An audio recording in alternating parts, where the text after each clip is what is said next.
Long breath out, breath, breathing out, very long one, and then drop your thinking mind into the body.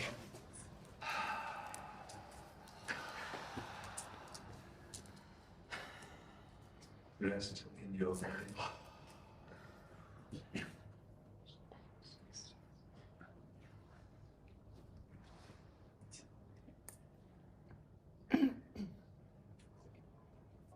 Just resting, not doing anything.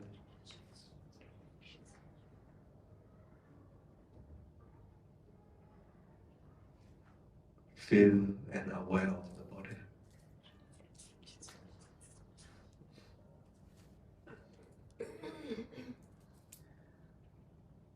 There's so many things. It's okay. Aware of those.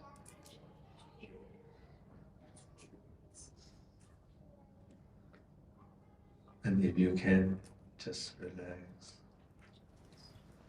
Relax with your body.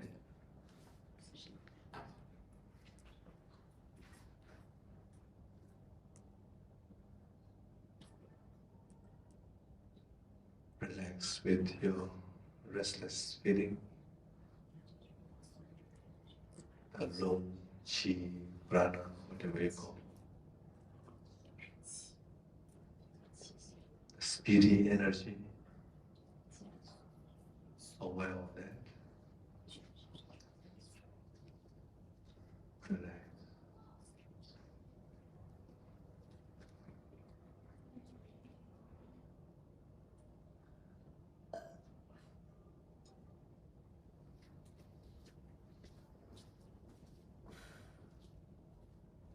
You cannot relax, aware of the restlessness.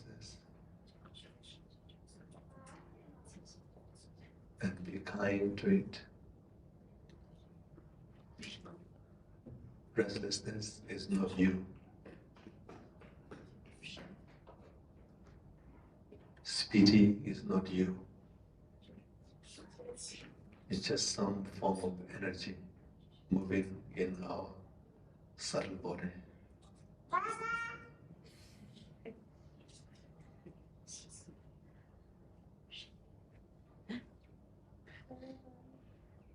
Feel that restlessness. And long breath with that. And relax.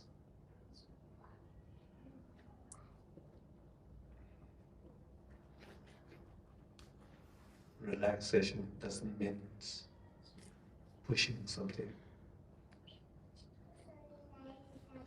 Simply means being with it.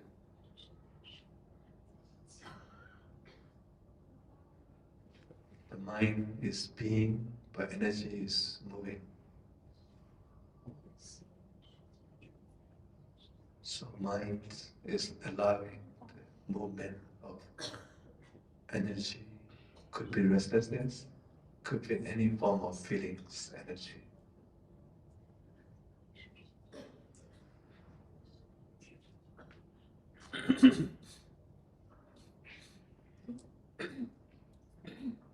Give space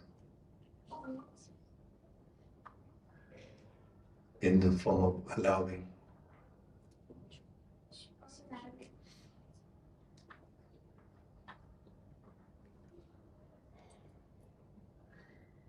If you're lost, come back to the body again and settle in the body, settle in the body. To feel whole body, the ground, your seat.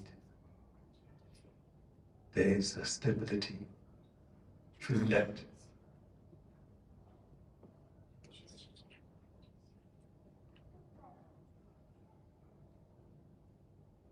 Feel protected.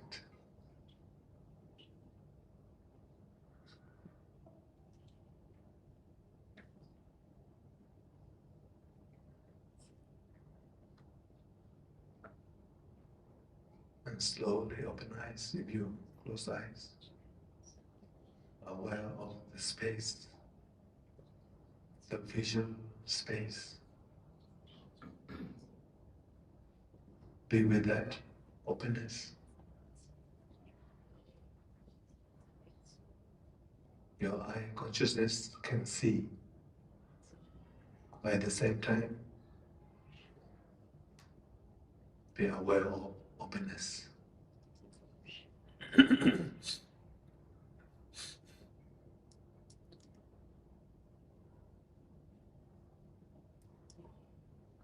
You hear, feel, and some form of thought might arise within that openness.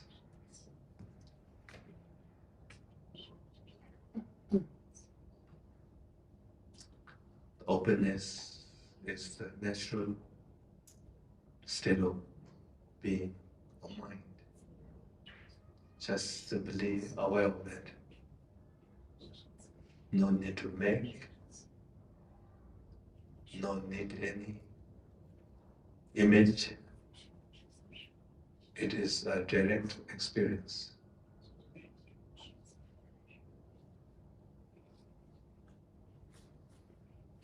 And trust with that.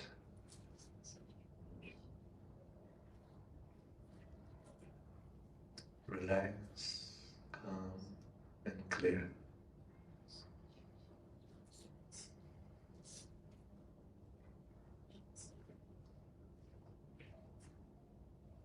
Open heart, open mind is the basis of meditation.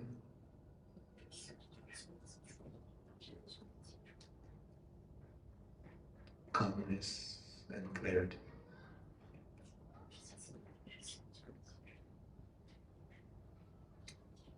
With that atmosphere, and we can listen teaching from the groundedness of the body. The feeling heart is open and the mind is utterly clear. And I will receive the question from that mood. And today I'll give priority to Rinpoche. They are the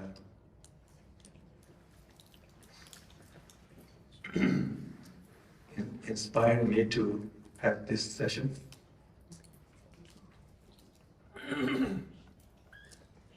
Yes. Yeah, you can ask a question. You have mic? Yeah. You want to close the wind.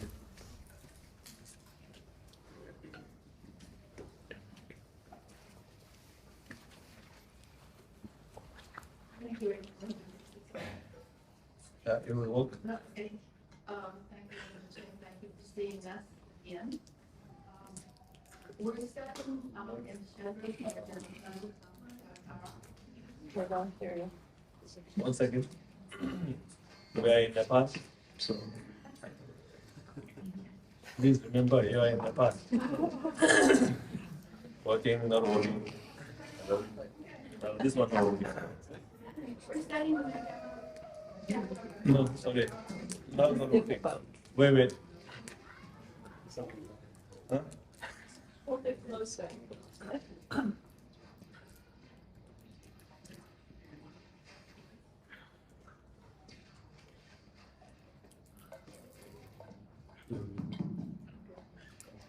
Hello.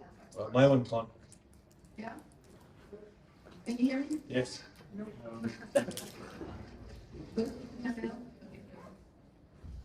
Sorry. So we're studying the Mechanical in the shedding. Mathematical what? Avatara. And my main practice is Dzogchen meditation. Okay. And I'm having a hard time between those two different approaches together. Sometimes the Magenta feels so powerful, and other times the suction meditation feels like it brings more clarity. So my question is, how can I work with those two in the most productive way? You can, I don't know. You're trying to fix today, but become worse.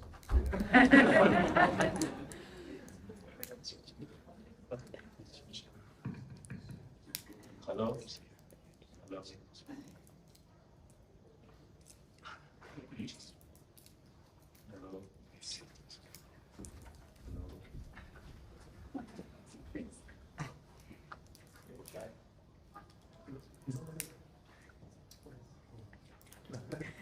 Hello? Hello?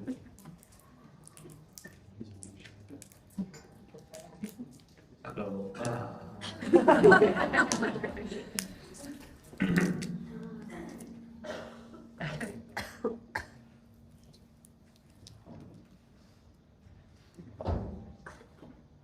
Hello? Do you understood our question? No? She's studying Madhyamika Avatara and she's practicing Dzogchen. And she feels Madhyamika is what? Powerful, Powerful and Dzogchen. more clarity. So powerful and clarity are conflict.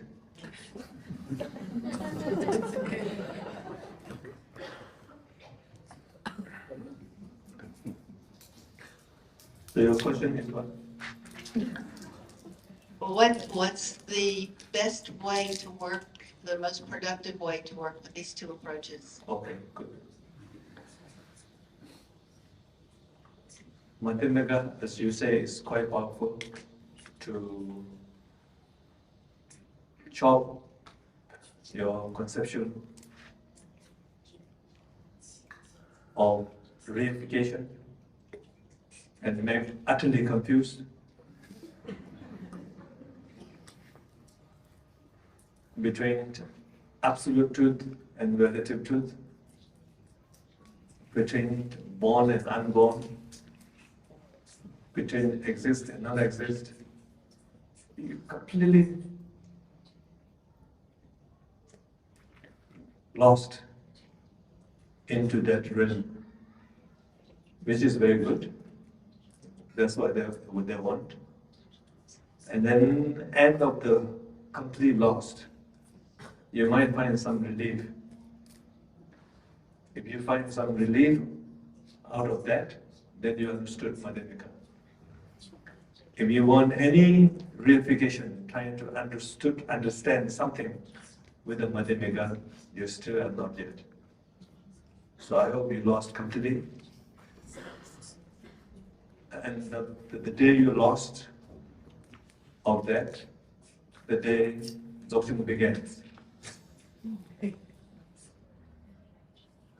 And you have to rest in that lost openness, which is your ego cannot find any object to grasp on, because everything is chopped up. Even the subject itself cannot find, and unfindable that you should be relaxed. I'm not going to use anything, just find that unfindable. And then is the beginning of Dzogchen, of texture comes. But you have to be aware of that, become part of practice, not only an intellectual starting point of view, bring into you. And there you cannot find anything, but there is something there. Something there is called Nenjung.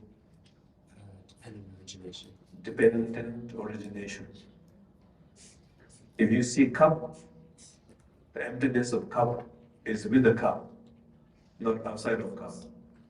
If you found emptiness outside of the cup, and that emptiness is very scary. Emptiness always goes with one object. So when you look into the object, you cannot find unborn one. But the unborn one exists with the born one. non-exist is with existence. Yeah, non-existence is Non-existent is with existent. And that, what kind of existence is that? Is dream-like existence. Mere leveling or designated. You understood that, right? And now you have to capture the non-existent, unborn Madhyameka in the Ripa, and clarity of understanding, aware of that non-existent host whole phenomena. And the whole phenomena is not like a reified way. It's like a mirage, including you, me, perceiver, and all the perceptions. Everything works with that way. Then there's no conflict. But if you keep only the intellectual way, behind intellectual, the reified eye cannot understand that. Concept cannot understand that. And then these two things is making you a hard time. I hope it's okay. You understood? There's a Zen saying, very nice one. There is a mountain, then there's no mountain, Madhyameka is no mountain. Then there is a mountain, it's the correct one, third one. So Madhyameka is very good to making no mountain.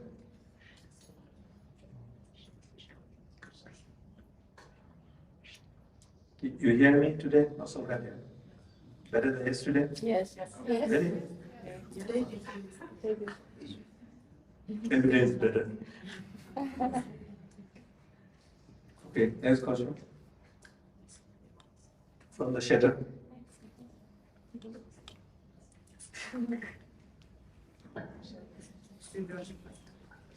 Hi. I was wondering if you could describe what's important in meditation on emptiness, because I feel more comfortable with the intellectual side of things. When it comes to practice, there's no object, reference point, or even concept of meditation to work with. So where do you start? Start with you. Start with you and with your body. And then when you're aware of your body, there's something is there. Like a, almost like a rigid point of view, me, this way, that way. I have a reference. There's some solidity with your body. And so aware of that. And then within that, you might find little subtle kind of blockages. I call beautiful monsters. The reification. Me, from my point of view, something like a tightness. So avoid that and use Madhyameka logic on that. But not using logic this way. That's the problem. Madhyameka pointing other people's face. But now you turn around to find your face. Not in a negative way, like not in the harsh way. Just aware and feel the tightness. I developed the one practice called handshake practice. I don't know if you're aware of that or not. Not www.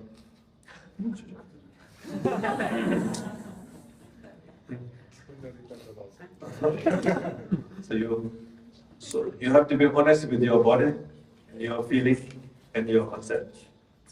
So anything you find some solidity, tightness, release that, and find space within that. Space in the form of openness, not as an imagery kind of space, like an open space or nothingness, not like that. With your body, so many things happening, but there is a fluidity and openness with tightness. And that openness slowly release unnecessary tension, which we call kansagda.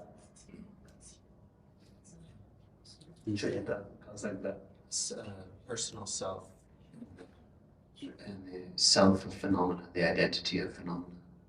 So, tambo kansagda the josade, pungunga soa, pungunga la tenne na sente.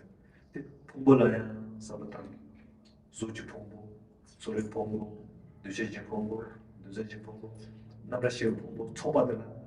And then pungu de lulu, suji, sorwa, duse, namshi lulu, then sorwa no rele, ne yameche, bademigaki. Then sorwa no sudin dubala, then na, sente, yan na, 나 생인데 감사하다. 초롱하고 내 취지다. 감사하다 취지다 아니라도 다른 되니까네 오픈 직례게. 나는 내가 이어발라 내가 모르고.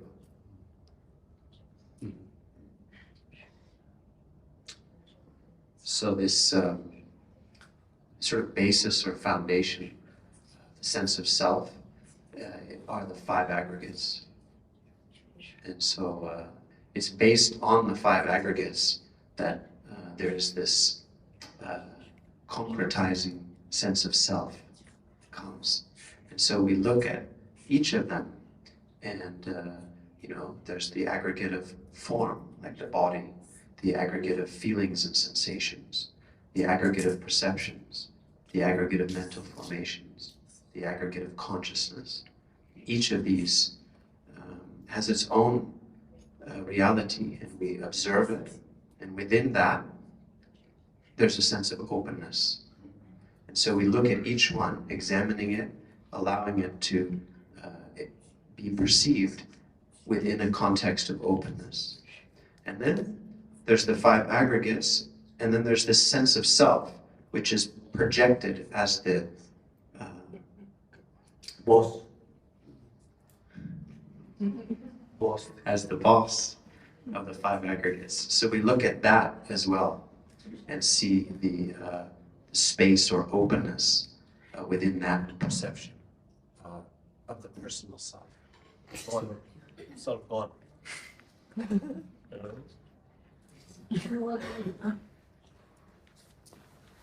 So I think we should change the German system. Change to the German system, not the Nepali system.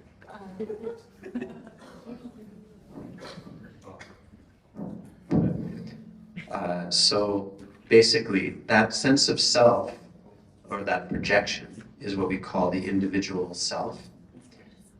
And then the five aggregates are like the phenomena, this identity, reification of phenomena occurs in these five aggregates. So we look into both of those, and when we look deeply into both of those, the sense of self and the individual five aggregates, we see that though they appear, they're not substantial. And we see that they appear as if they exist, but they don't truly exist. So you will understand existent and non-existent spontaneously. If you understood one, then that's not complete. If you understood everything is a non-existent, then it's a nihilistic. If you think everything concretized together, then it's the eternalism. So you understood one truth, not the other one. If you don't understand both truth, what do you call it? Unified way, soju, Yeah, indivisible. indivisible, then you will not understand even one truth also.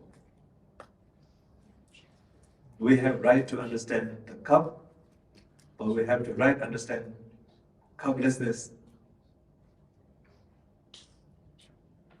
But when we perceive the plate, we perceive the plate, not the non-plate.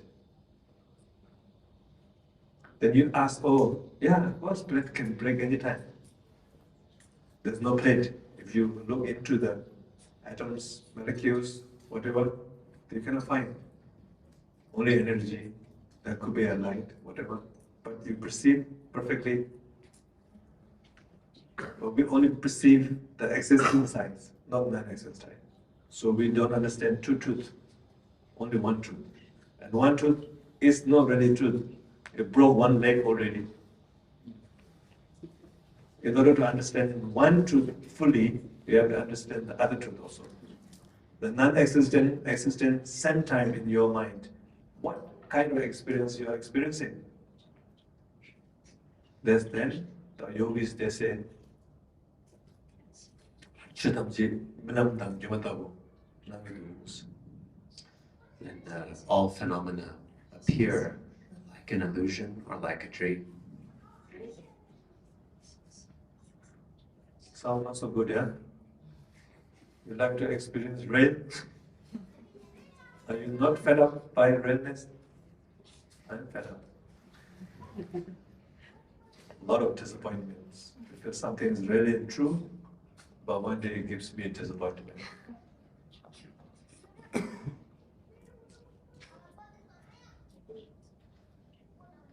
Rain, that is the, it will never deceive.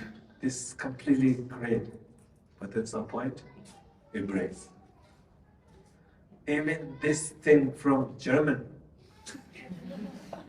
Switzerland, at some point, it rusted. Advertisement say, "Yo, no, 40 years, no problem." But after 30 years, it shows its color. So nothing is really ready.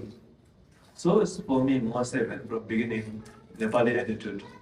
Yeah, I will break anytime, like our back.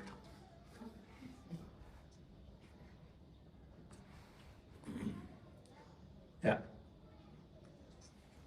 So, the next one. Are you report Sanjay? No. So not allowed.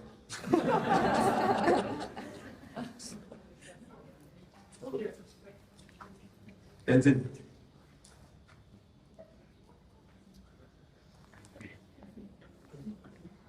You want to close or open? You want to close? It's on, I think. Huh? Yeah. What to do? I will ask Nan to shout.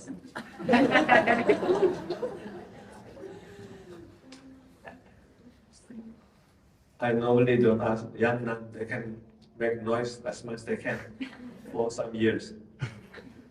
Only up, not upstairs. How many places they can shout and one day they're exhausted. And then they appreciate silence.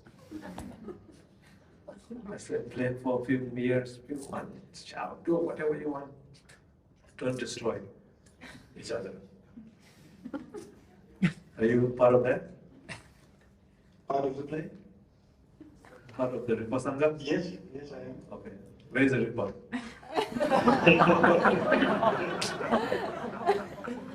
Must be here somewhere. You? I have a question about the shitter, of course. So we're analyzing weeks after weeks, and at some point, Kempo said, well, you have to bring in the view into your meditation. And there I have a question about how do I bring this view into my meditation? View? Yeah, the view of the Majjhima. Okay. I got view. Okay, understood. Yeah, okay. How to bring into your practice? Is that? Yeah. Analytical meditation is good, but it's not so fantastic also. You have to bring emotional element with the analytical meditation. Once you understood, there's no real cup.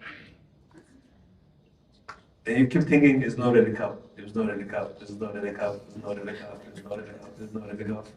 What's the point? You understood already, why you're repeating 100 times? So intellectually, cognitively, you understood already 1 or 2 times. You're convinced by that. But there's so many other stuff I'm not convinced by your understanding. The emotional element, subtle body, your habitual pattern, those are not understood. Your neurocortex may be understood, but amygdala did not understood. Reptilian, basic ganglia not understood. So you hear, no power. Really, it's good, you're headache. So I think really, oh yeah, everything is like that. That's it. Now bring that view, understood into the body. Into the, I just answered the gentleman, there is something tightness, toughness, new, animal mind, reify eyes, and talk to them. You also like that. Nicht. No, then you call it a mess. No, you also have this. Nicht. Then you keep forcing to your inside. Nagarjuna's, what do you call? Madhyamika view, trying to force on here, you will not go. So you need a kindness, bridge. You have to aware of the tightness. There's 4 different kinds of eyes. Mirror eye, reified eye, self-cherishing eye, social eye, and ultimate spiritual Atman kind of eye. So we forget about that one, although Madhyamika talks about that. So find reified eye and self-cherishing eye. And then you're trying to kindly bring that message. Unborn, emptiness, openness. At the beginning, the feeling will reject you. And you impose again. You keep rejecting. End of the day, you yourself is fighting with Madhyamika. And exhausted, cannot sleep. Lung come up, and you self-blaming, oh, I don't understand Madhyamika. You understood already, but you doesn't feel it. So feeling need to feel Madhyamika. Not cognitive understood Madhyamika. So the whole target is how your feeling will feel Madhyamika. Look into it. Before giving the dosage, you have to diagnose your reified eye. So I will leave Madhyamika for a while. I'll come back to you, but I have to find out me. What's your name? What's your name? My name is Hum. Hum. Don't say hum, say who.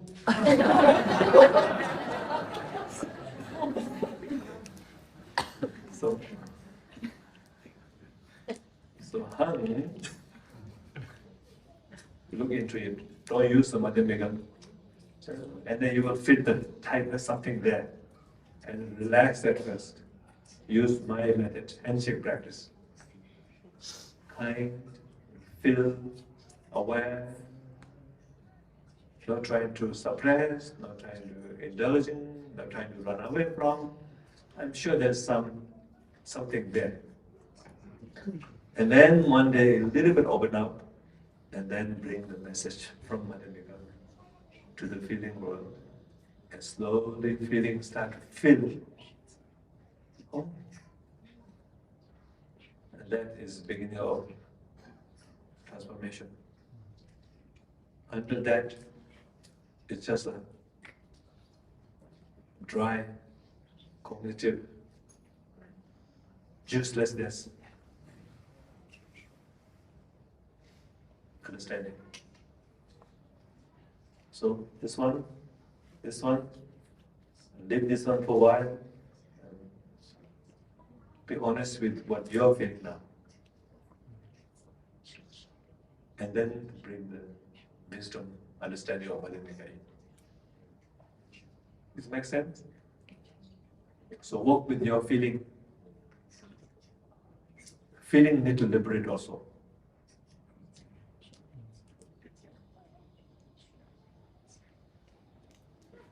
Because I think we learn from our parents or maybe from past life. When you're very young, you don't know how to hold the spoon. And your parents say, spoon. Wrong? Spoon. Wrong? Yeah. Say again, spoon. One day you say spoon. Wow. Daddy?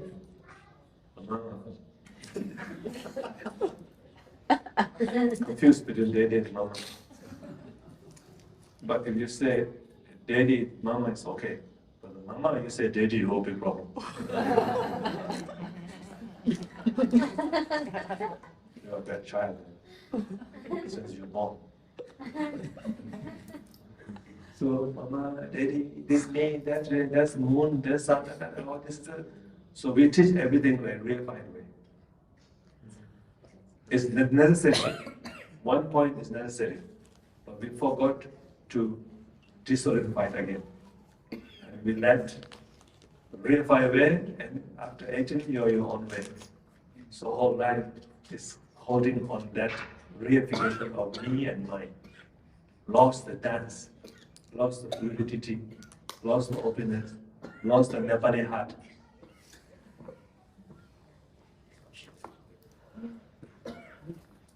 And then once you have Madhyamika understood, and you're trying to hit on your reify eye, it will bump. So tight. So look into it. Open up. Then the knowledge comes. I use like that. Sometimes I don't use any dharma. The real dharma is in the tightness. I'm happy with the Madhyamika. But you work with where you are.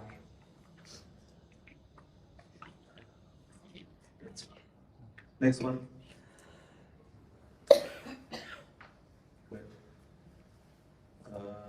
No more from Shadow?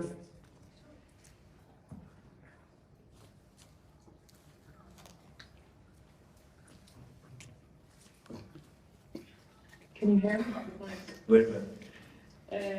My question is about a feeling in my body that comes when I meditate sometimes. This big feeling of anticipation, kind of in the...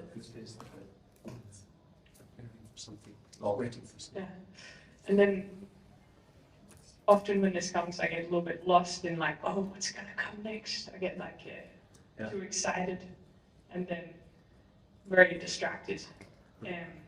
And so I guess this question is about how to stay with this feeling of anticipation in my body and also if there's anything coming.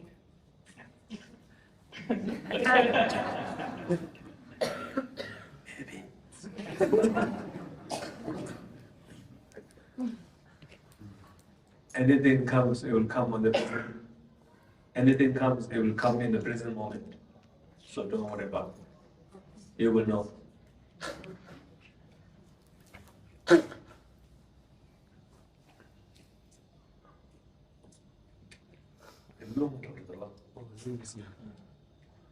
I think in Tibetan we call this lumi.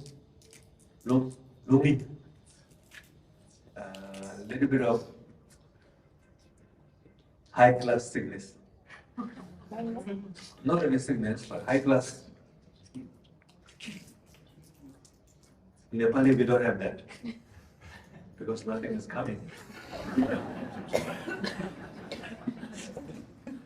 So they have a patience for waiting in the present moment. I think we lost that patience, that momentum, and we are anticipating or jumping into its conclusion in a very short form, short manner, and the whole society is pushing you somewhere besides the nowness.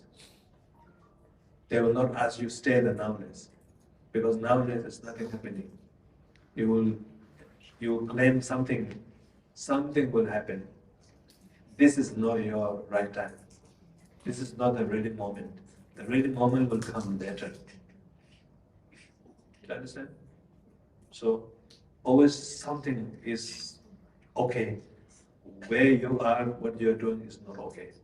So that is the element of pushing. And we call this lung disorder. Lung disorder. Yeah. So you have to challenge that. When you feel that restlessness or there's something will happen, aware of that feeling and trying to be with that no matter what happens. Happens or not happen, I don't care. I want to be with that. Even though I don't like it, but I will be with that. It's a handshake practice again. This one asks you to do something. Or this one will say, this is not okay. Okay will come later. Might be a very good one. Or maybe better. Either one. So this is the wrong. You have to pursue or chase. So when you have that kind of thought and emotion, I have that also. So I challenge myself. I went out there and I sink into it. Okay? Nothing. It liberates by itself. It opens by itself because it's a misconception. You look very direct into it, it shows its own natural face. When you look far away, you are assuming. So in order to free from assumption, you have to go into it. And then you will see the real one.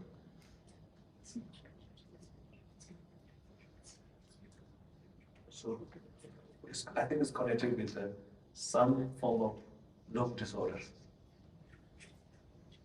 So sometimes maybe you keep some lung close to your navel area, breathe in and push a little bit. Like, if you learn how to do flute, there's a one they can do very long, yeah? Breathe out, in, the same time you can do also flute. So a little bit like this. Push, and upper part of the lung, breathe in, and the lower part of the muscle are grounded.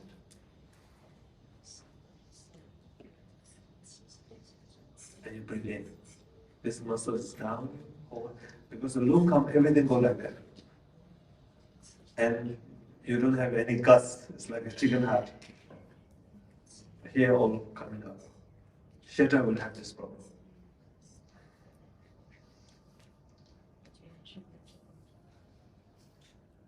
Normal. Next one. Sheta or no Sheta is okay. Sheta.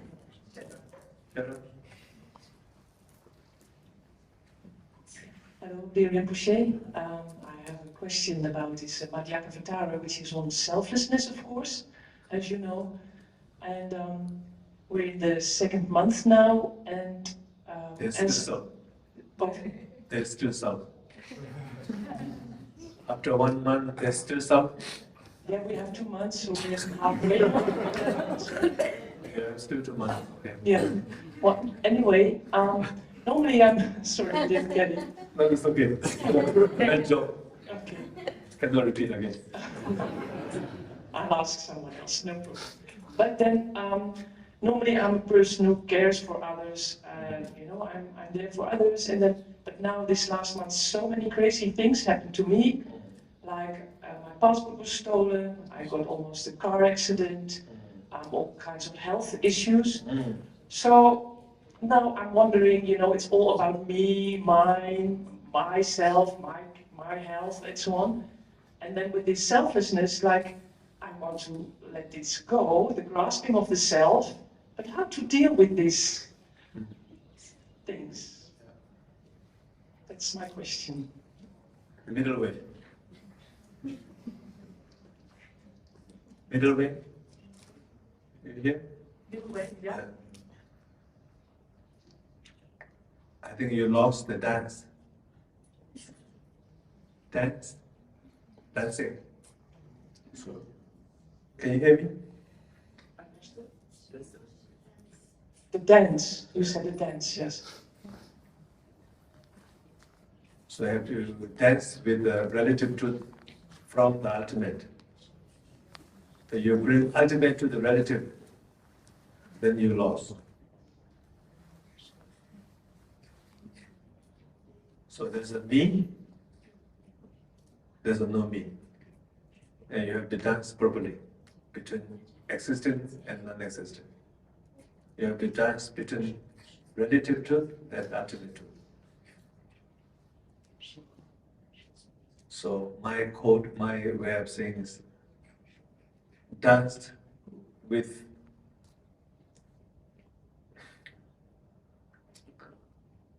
like a dance between simplicity and complexity. Relative truth is complexity, but ultimate truth is simplicity.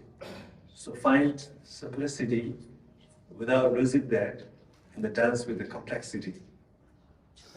Take care of your passport. If you bring non-existing into the passport, I'm sure passport will disappear.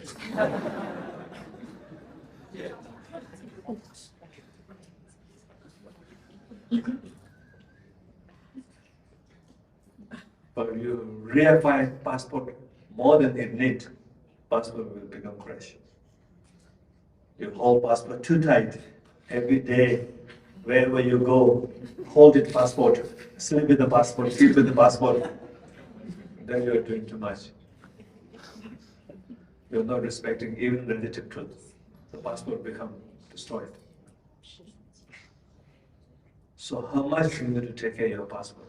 It depends on what part of passport it is. How much you need. Nepali passport, no need, that's not.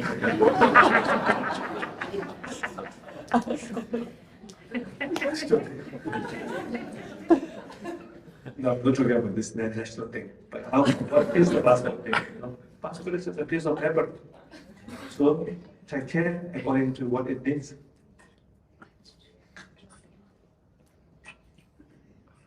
But if you take care more than it needs, it's harmful for the passport. If you take care less than it needs, you're not respecting relative truth. So how to do it? You have to find openness, simplicity inside and dance with the multiple relative, with care and compassion.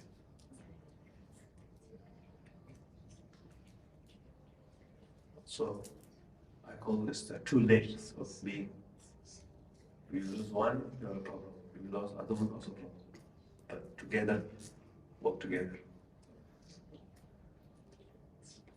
Bodhisattva's way. They find what it is, and the moisture of compassion is taking care of relative truth.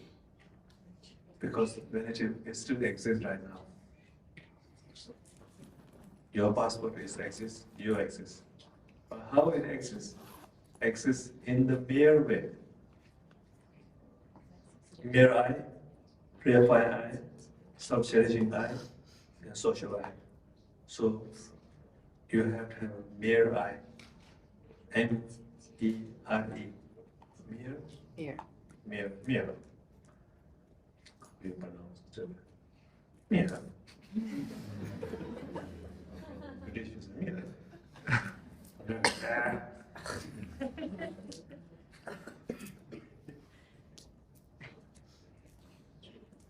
So don't go too much this way, too much that way.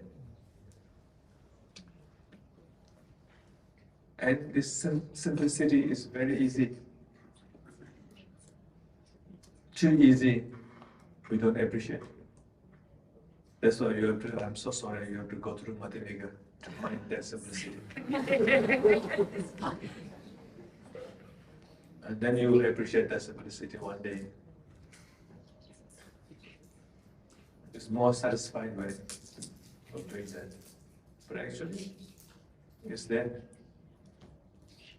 You have to acknowledge, nurture, and be with that, but not blocked by multiple relative truths. Invite in the space, act from the space, live with the space with relative truth. Then you have nothing escaping. And what emptiness it is the simple.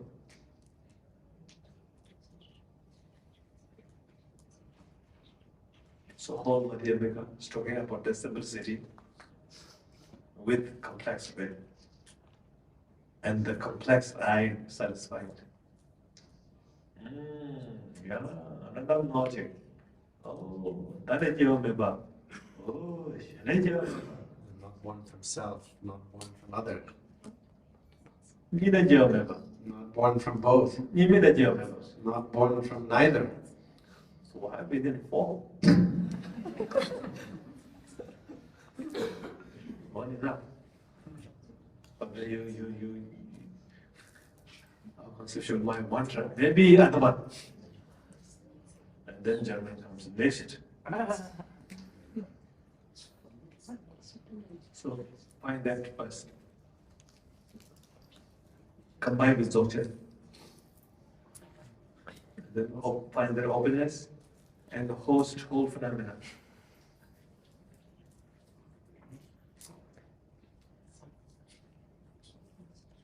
And you will know that passport problem. One more from Shetra, then we stop. So other human beings. Hello. Yes. So sometimes I have a. Should I say it? No, it doesn't matter. In meditation, I have like a nice experience of nice experience of openness, clarity, whatever, and then obviously the experience is impermanent, and as it's ending, I feel like I'm sort of crash landing back to my ordinary mind.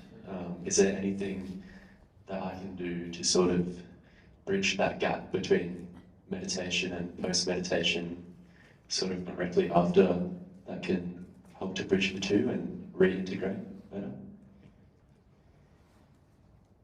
You still want this nice one. What's that? After bridging, you still want the nice one? I'm okay with it finishing, but I feel like it's not a smooth landing back to post-meditation.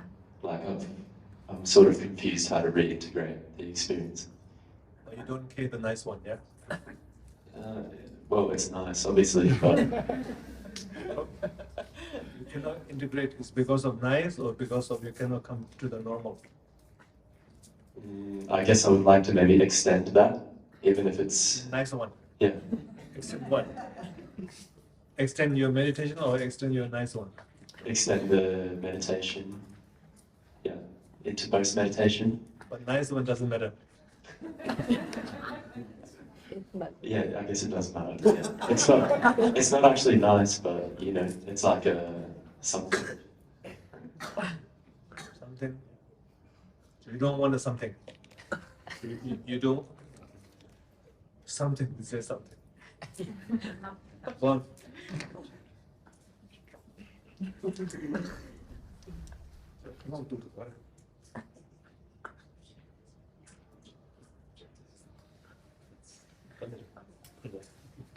Hello?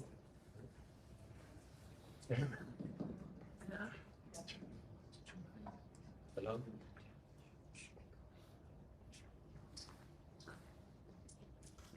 Hello?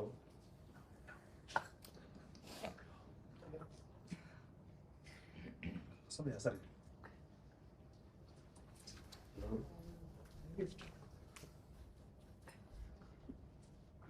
Hello? Can you hear me? Someone? No, not so much. Hello?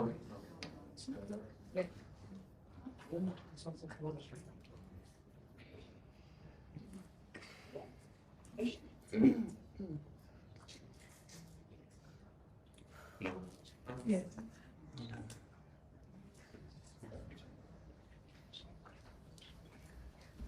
Oh my God.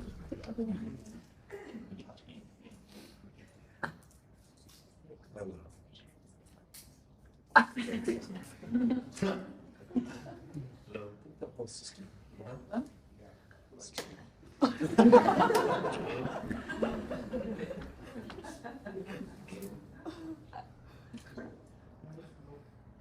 You're happy with that? No. Not happy?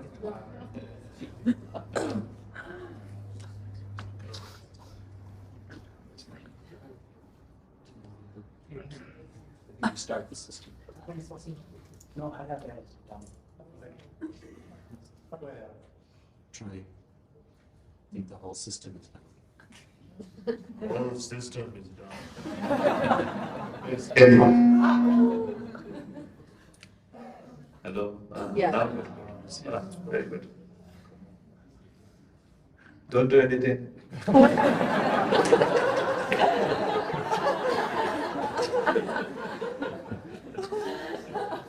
The part things are okay, you have to leave it.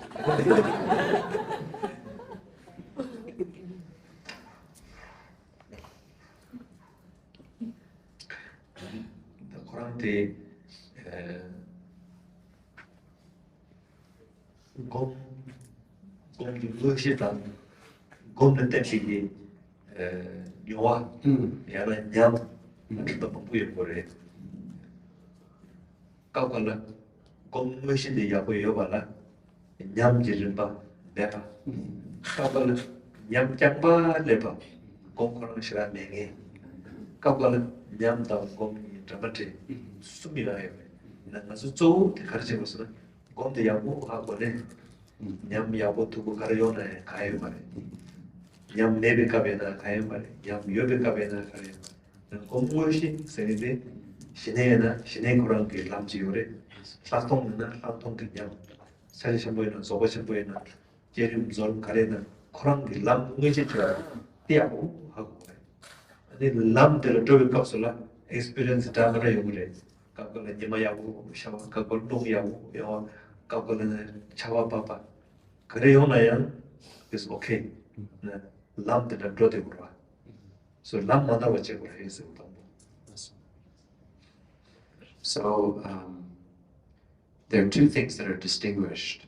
There's the main meditation itself and what we call nyam, which is like a meditative experience or sometimes a meditative mood.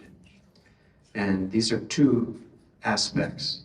So sometimes you can have a very good actual meditation practice itself, the main part of the meditation, but no particular special meditation experience.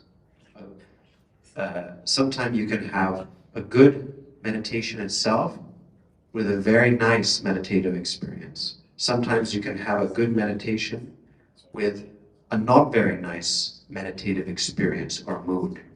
And sometimes they come together. anyway You could have no meditation and you could have an experience. That's also possible. So in any case, we don't place importance on the experience or the mood. It's the main practice of meditation itself that is what is important. And so whatever practice we might be doing, it has its own key point, its own integrity. So it could be shamatha, could be vipassana, mahamudra, dzogchen, development or completion phase or other. And each of these core practices has its own main path, its own main integrity. And so we don't really care if good or bad experiences come. We let them, they come, fine, they don't come, fine, good or bad, it doesn't matter. What matters is we keep walking the path of that central practice that we're doing. So it's kind of like the weather. Sometimes it's cloudy, sometimes the wind blows, sometimes rain falls, but it doesn't matter. matters. Joking. Then is your walking. Walk, you find the path is the main one.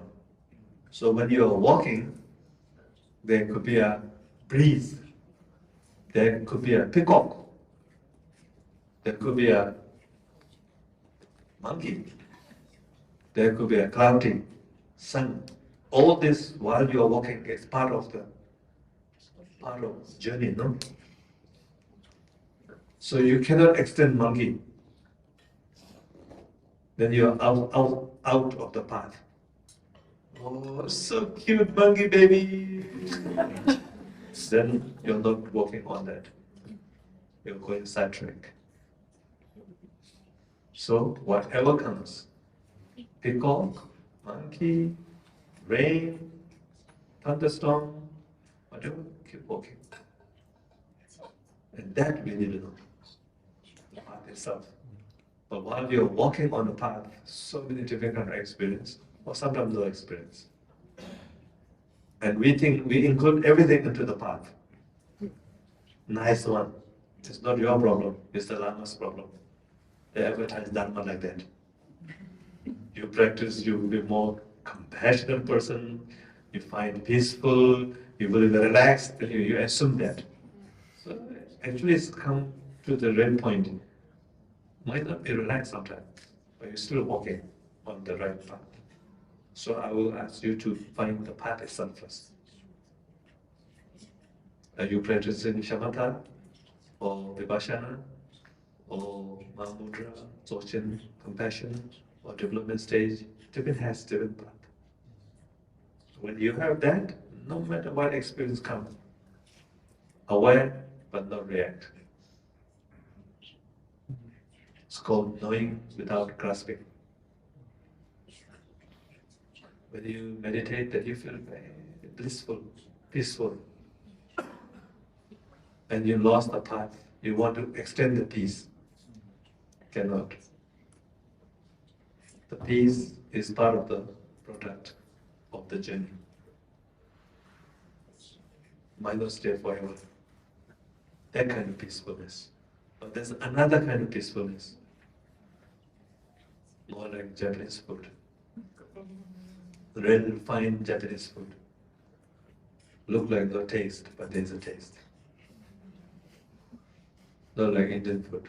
The taste itself is speaking.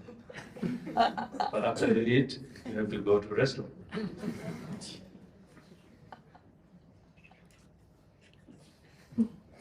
It's okay to laugh. Don't laugh at me.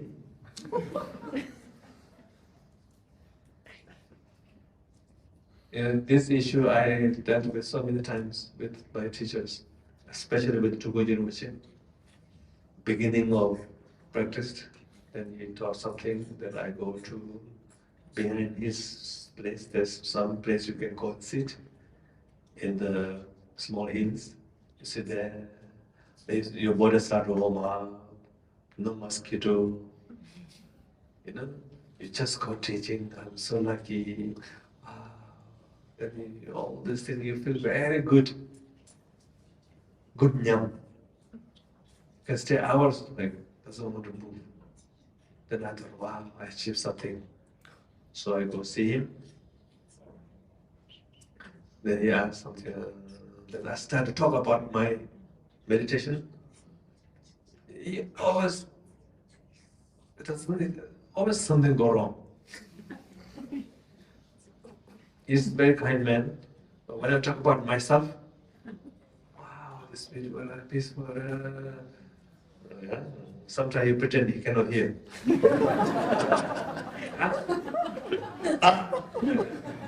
Then I know if you does that 2-3 times, then I know he's not interested. Because you don't want to give comment on it. Then sometimes I talk a little bit, and suddenly he asked about Nepali politics. It doesn't go, always something go wrong. Then I ask technical questions like, okay, how to practice that, then very long talk. But when I tell her like all the jilly-belly, the goody stuff, then it was cut off. Some very nice way of cutting off. So I think it's very good.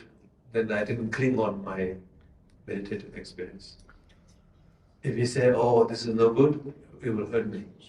If you say, wow, this is fantastic, I will cling like a rock. So will not progress. So you leave me in gray area, that area. So one day I understood. I really understood is when I started to teach how to make it that clear. Okay, other questions? You raise hand.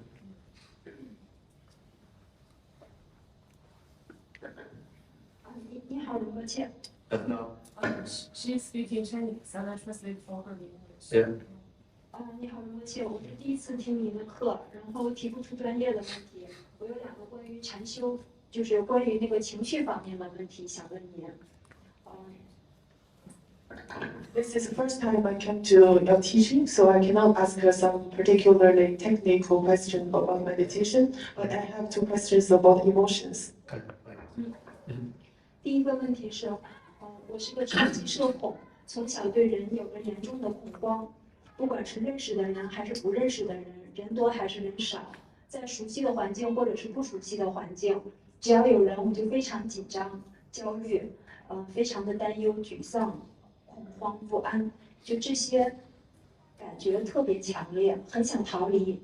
比如小时候特别不喜欢过年。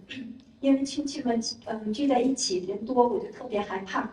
然后上学的时候，一个教室里有几10个同学，我也很紧张。后来上班之后好了一些。Reading text. 后来上班之后好了一些，因为一切都是新鲜的，但是也特别害怕年会，因为人多。学佛后还是有很多人，不可避免的跟人打交道。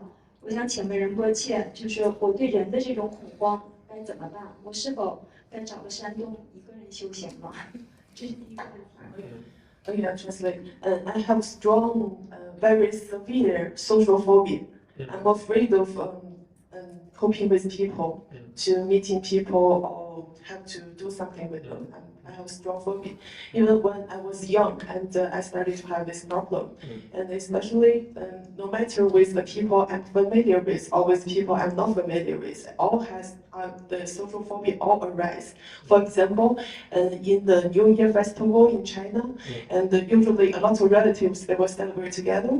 So I feel so afraid, and especially when I have to face so many of my relatives and in the room together, I feel a lot of anxiety, and depression, fear, and some unknowing reasons of restlessness. And also when I was going to school, in the same class, if there are many students, many classmates in the same room, I will feel a lot of anxiety will arise. I always feel the tendency to run away to get out of this room. And when I go to when I go to work and things become better because everything become very new. I'm very excited with the new things. But if there is some New Year celebration for the New Year event for the company, and I have to meet a lot of my colleagues, and we have to be together, and also the social phobia also arise. And even when I come to study Buddhism, and I also have to cope with and meet different the sanghas and some sanghas, and to talk to them, to have some connection with them, and also this kind of connection with us, even with sanghas, they make me feel the anxiety. And so I don't know how to deal with my social phobia, and should I just find a cave to do some retreat and to just withdraw from the social society? Yeah, it's the first question.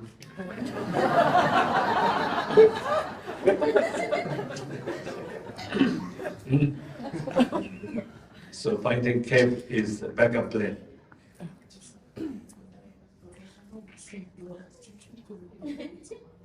So it's okay. Many great masters, they stay also in the cave. So you pack up plane number B.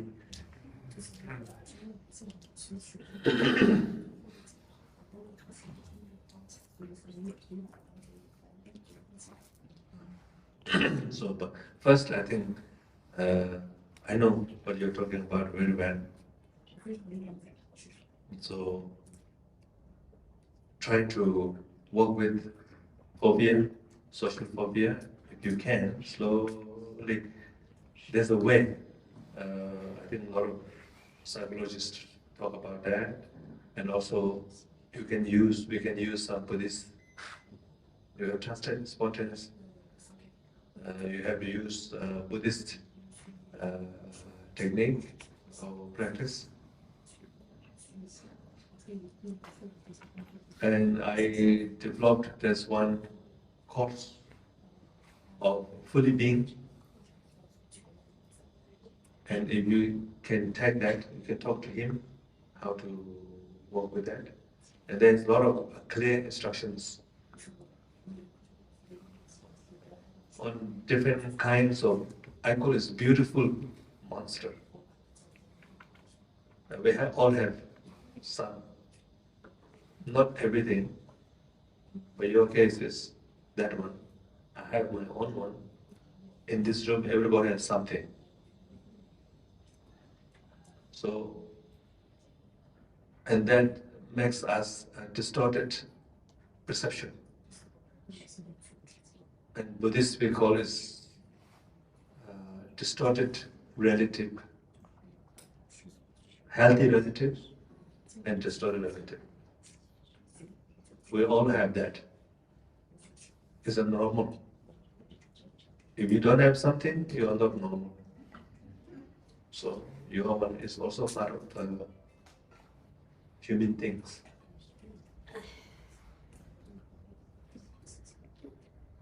So learn a little bit about that and the modern psychology technique. I'm sure there's a lot of great books is in Chinese.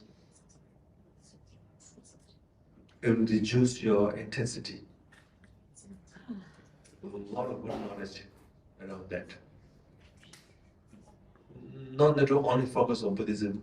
There's some other wisdoms are very good also. Then at the end, I think Buddhist has some personal practice. You can join with that. So maybe at the beginning it's very intense that you might not be with that anxious.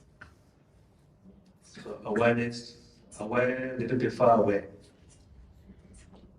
and start to feel that feeling of that. And then if you're too much, then stay a little far away. But from far away, you're aware of that. Aware of your heart storm, or maybe change, or you want to go out of that group. So aware of those feelings one by one, from far away, and just say hello, hey, phobia. You have to say it. I have one. I say a lot, now it's gone. All the teaching. Mingyur Rinpoche has one, now it's gone also. I have one, I'm not one completely like him, but I'm happy with that. I have a height problem, scared of height. That's why all my throne are small. Now my throne become higher and higher because I start, joking. So we all have 1, 2, 3 like that. So don't start to blame yourself. Oh yeah, I have that. And then once you make connection, mind and feeling need to come together.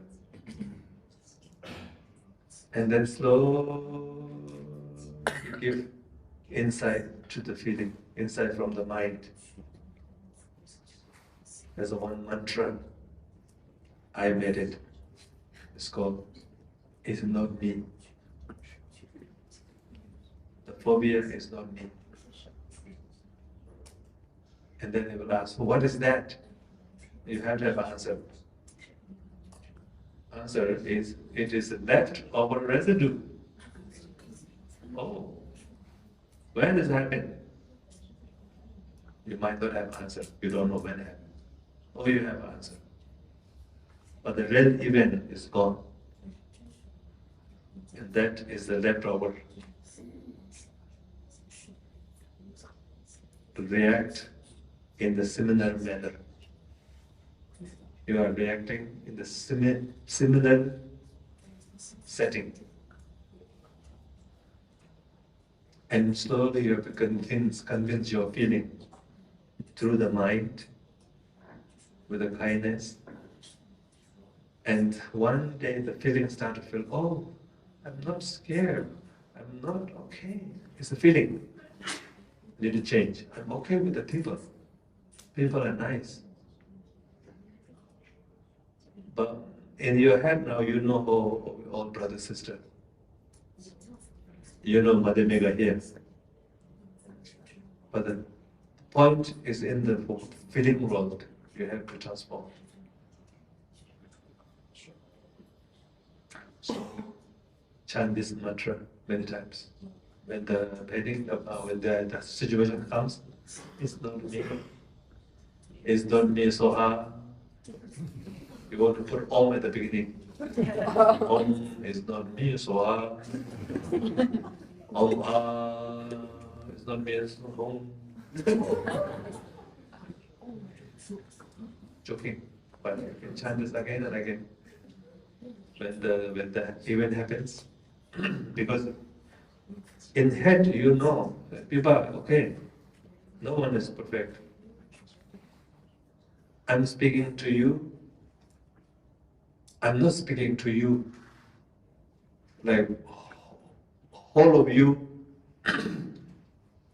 become one giant mind. And then I will feel nervous. I'm speaking to individually. 1%, 2%, doesn't matter. You are individually looking at me.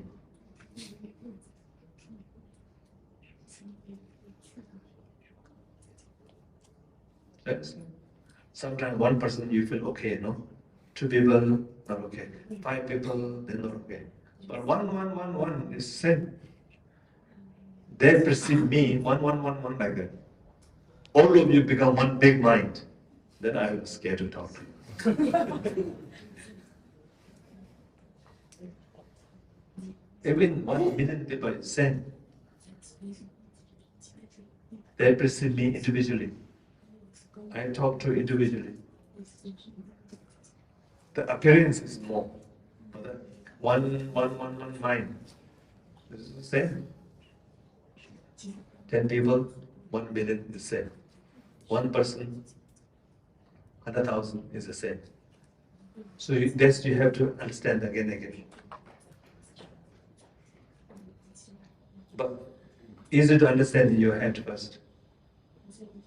But you will bring into the feeling world. This is the challenge now. At the beginning we thought, oh, once we understood, everything will be okay. And now it's not true. You understood, but still not okay. And what is not okay is the subtle body, still holding on the old memory. And there you have to move with that. It's an imprint. And you talk to your imprint. Hello, my dear imprint. I know it's not me, but it's still there. Be kind. Stay with that imprint for a while. Relax with the imprint. Chant mantra with imprint, not to the imprint. With and to is different. True means, okay, I'm going to chant mantra for you to transform. That will not work. So I'm chatting together with you. I know there's a pain, there's a fear, but it's okay. We will practice together. Not I will practice for you. So allowed, welcome, and you become more bigger space, and your arm keep extending, and then this beautiful monster slowly finds space in between, in the space, and it looks not so intense.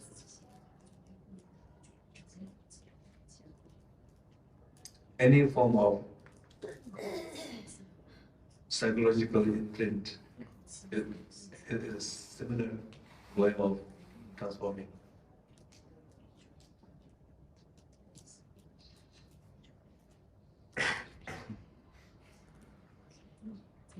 Then, second mantra, it is real but not true. The imprint acts like a real one, but it carries wrong message. So you acknowledge, yes, my imprint is feel this way, but it is the wrong message. Slowly, slowly. So from today, try not to change the situation.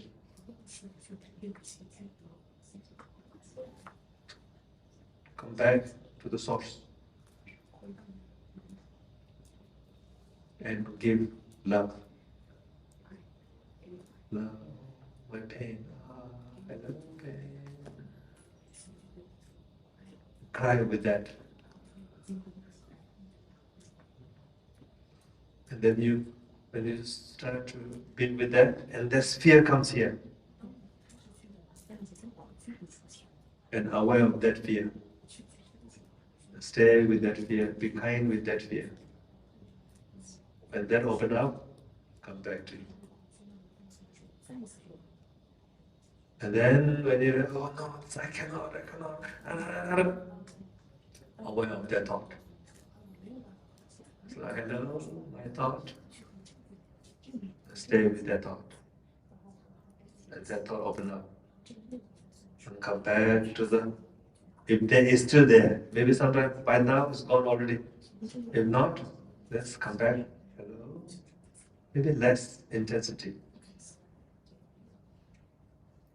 So you have to work with two levels. One is cognition change, one is feeling start to open up.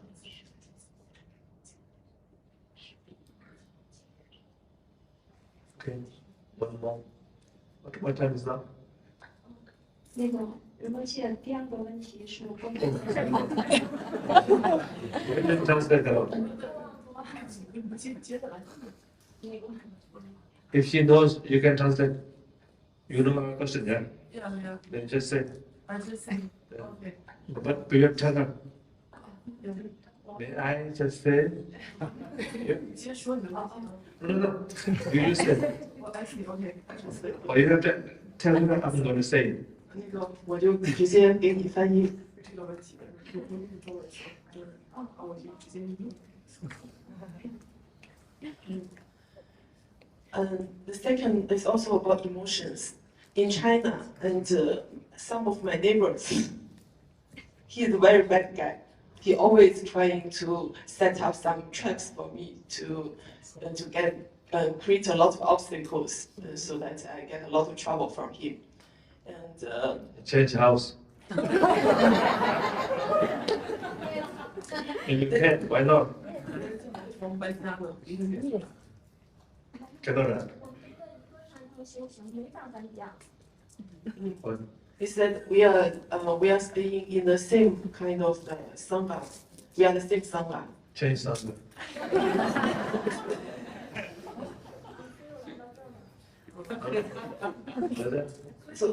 So that's why I leave my sangha in China and come to Nepal. Oh, very good. And then some point you have to leave Nepal also. You 可能在 Some point you have to go live in Nepal also. Some bad sanghas are here also. Maybe. Yeah, and so she said, because of this, and she cannot focus on Dharma practice, and also in some Dharma activities, she may also meet some guy and it's very bad and say some very ugly words to him and or show her very bad attitudes. She or he? She met someone is very bad at her. Say some very bad words and treat her with very bad attitude. Okay. And she she wanted to react, but she didn't react. And so afterwards, a long time, she still feel she cannot forgive that person, and also she cannot forget that event. She keeps thinking, ruminating a lot, and she feel like maybe she should revenge at that moment on that person. But she didn't, and she regret. But she always ruminating about what happened that time, and so that she cannot focus on Dharma practice. So she wants to know how to deal with that kind of emotion problems. Yeah.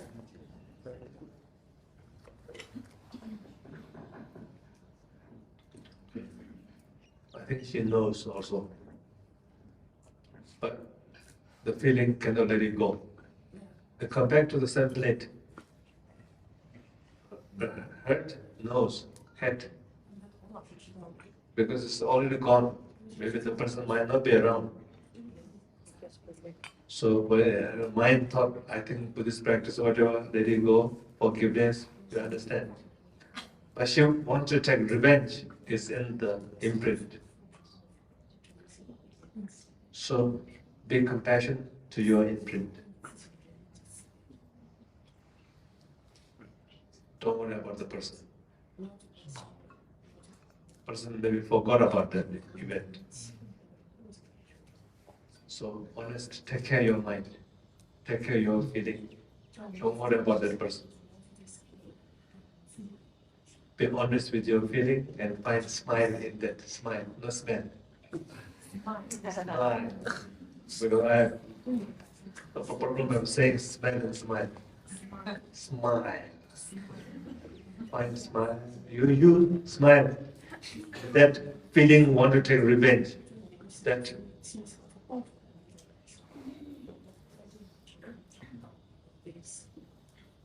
you can take care of yourself, no?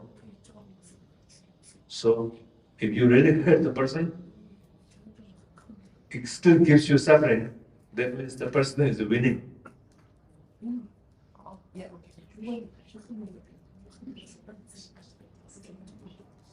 So you let it go, he lost. Take care of the window. Hello, meditator?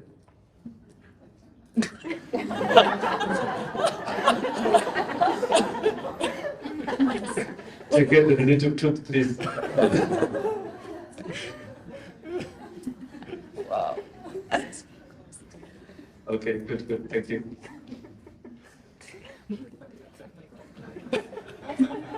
Too much ultimate.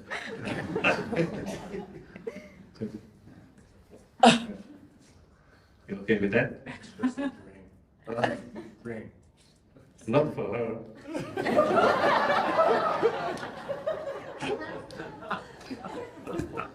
Maybe not to your head. Maybe about your mind, yes. You have to respect your head and the foreign people.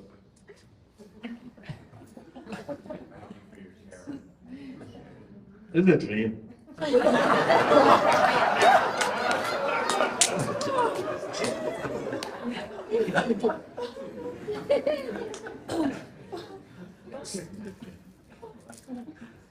Hello? So, my main advice, less serious. Smile. What? Okay, try.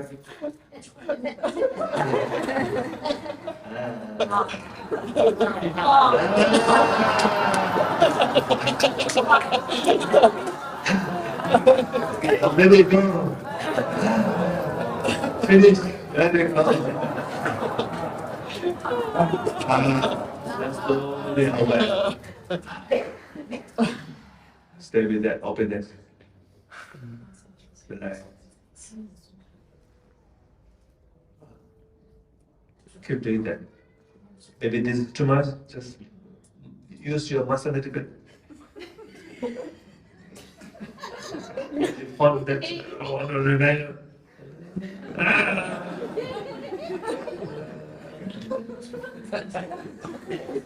Fake smile. Fake smile.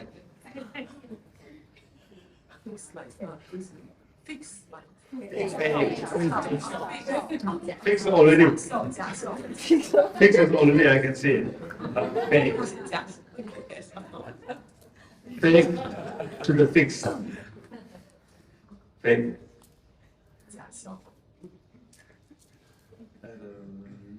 Muscle, no. Oh, it's time to smile. The brain is very dummy. The muscle can trick the brain.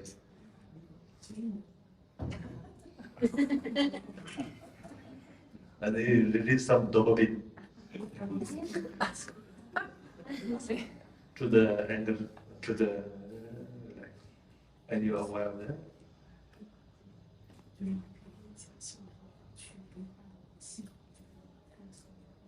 So, I know it's difficult, but slowly. Don't worry about the people, don't worry about the person, don't worry about your neighbor. Everywhere you go, there's something difficulty is part of life. So, but you have the responsibility to take care of yourself, your mind, your being, your life, and you find peace inside.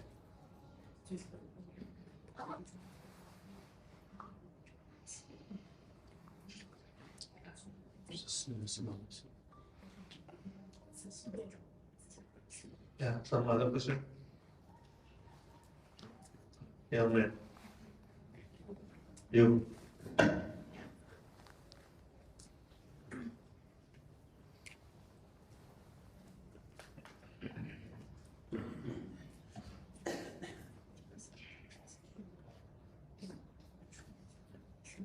Thank you. Yeah. Thank you. Okay. No. I was wondering if you had advice for integrating Dharma practice into a partnership or a family that were not Dharma practitioners. Bring to Nepal. I was working on it. That's okay. I have some students ask them questions, and I know the student, I have a long time ago, and they have exactly same questions. Then I suggest you transform first. Honestly, don't worry about your parents or your friends, whatever. You transform your something in you, and that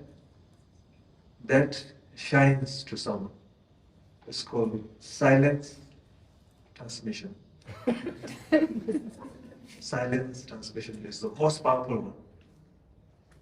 So you just transform, and then maybe for your parents or whatever.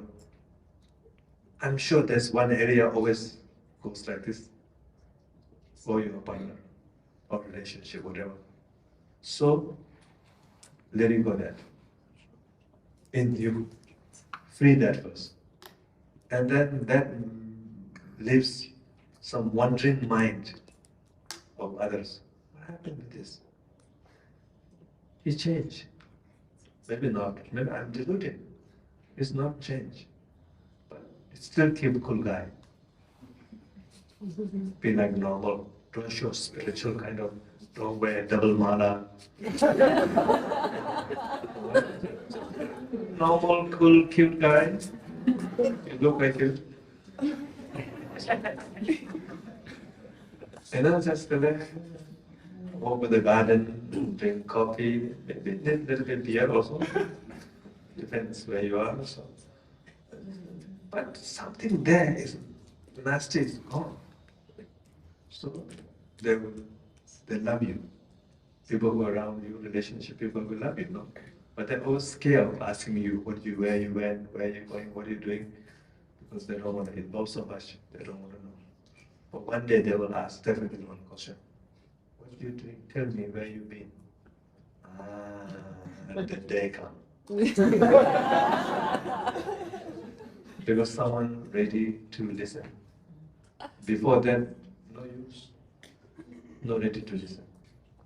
And you talk more, you annoy more. Then they close their interest.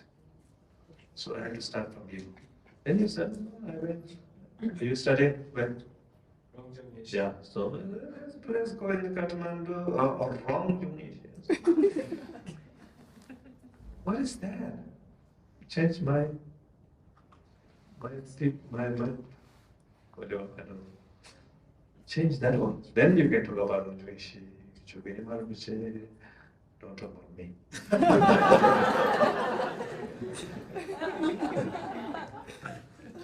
Major I study. Stop, don't overdose. So it's really nice because you honestly change. And they were drunk.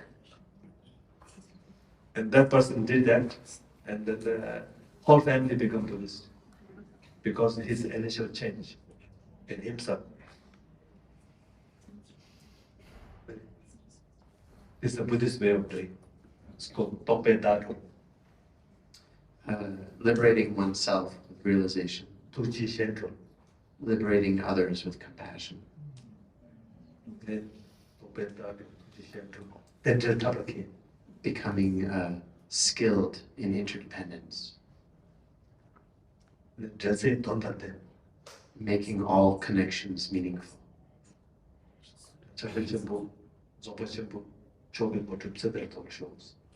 And may we reach the supreme realization of mantra resumption.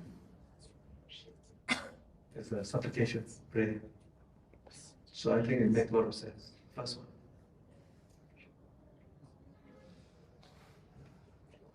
This one is organic way of doing.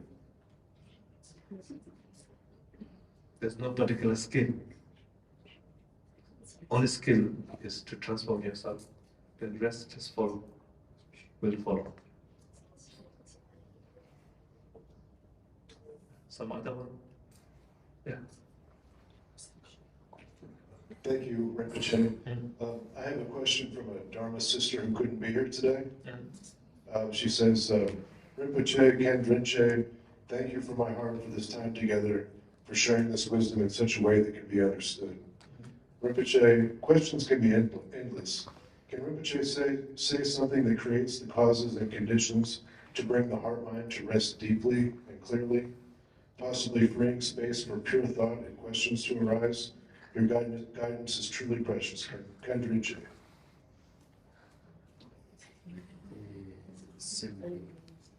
Settle deeply,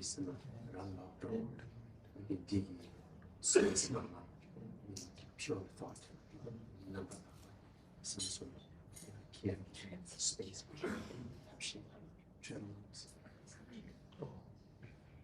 I told you it's supplication.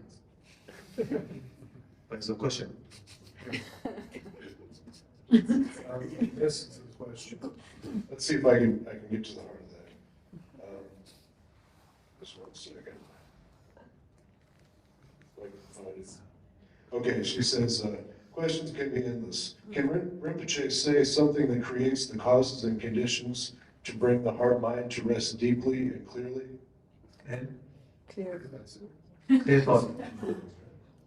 Last sentence. Possibly freeing space for pure thought and questions to arise? So there's no question. The question is the answer, maybe.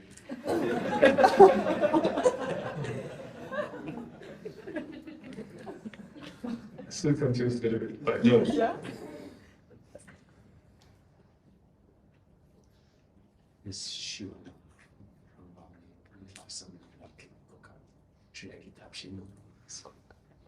That's all not okay. 是吧？ 잘해? 这个会发生的不可全透视的。 It's like hot coffee.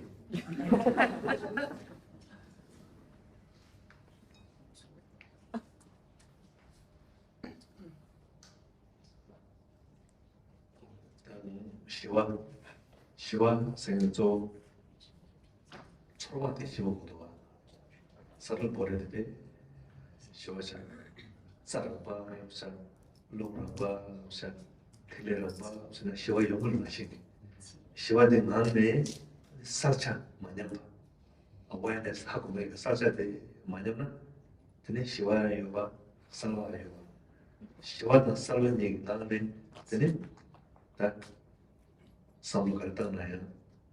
it can be not influenced by some other factor. Could be a pure thought.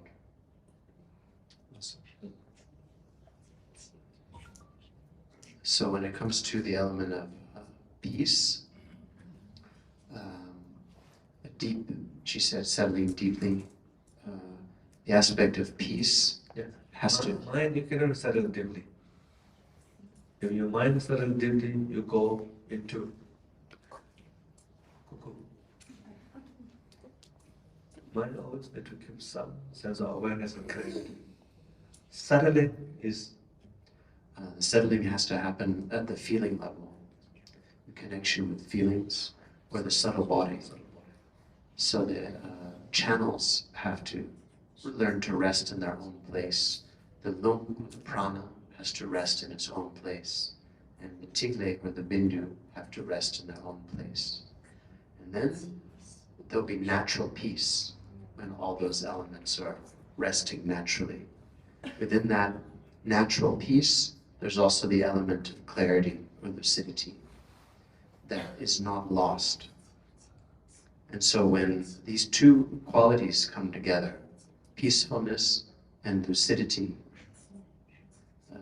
then any thought that arises from that space can be like a pure thought and not be influenced by other factors.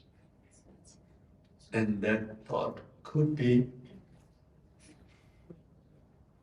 it might bring some new things.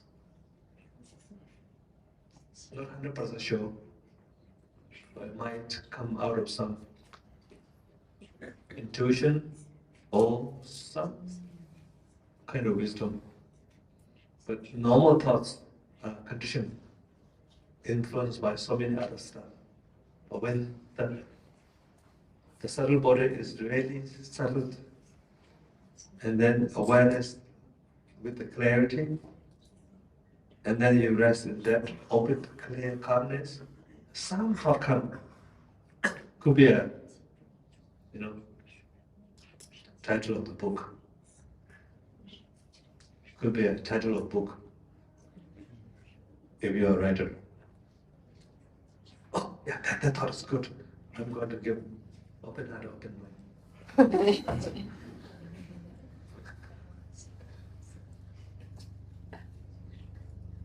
Many writers and meditators, they bring book with them, small book, pen, rest and thought come in there. Pure thought.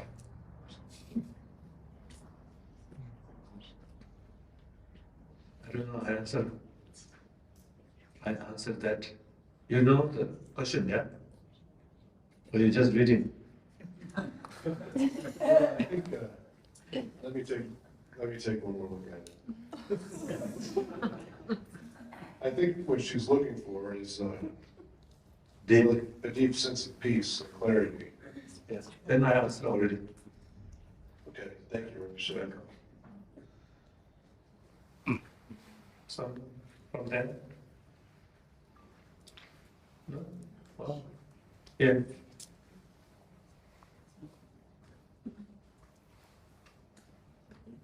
Hi, Rinpoche. You talked about Lung, and you also mentioned in your open heart, open mind, about the last reading technique, which might be along. But there is also the energy and the heat aspect. I sometimes struggle with practice. As I increase my practice or deepen it, the energy and heat increases. Is there anything I can do? When you do the gentle one, not the big one. Almost there, almost not there. It increases heat, normal, but it's no problem. In general, it's no problem. But if you feel conscious about, oh, heat, what should I do, this and that, then maybe not necessary to have a heating. Yeah. So then just aware of the lung, and that one's breathing will maintain the lung in your gut area, and everything become more stable, and that's good enough.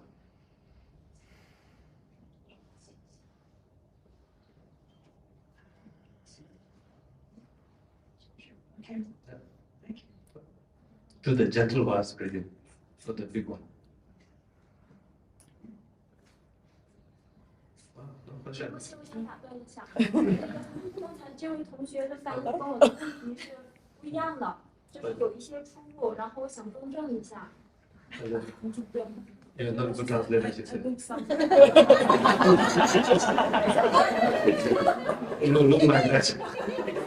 就是他翻译的跟我的问题有一点不一样。我并不是说要去报复那个人，我就从来没有想过去要报复那个人。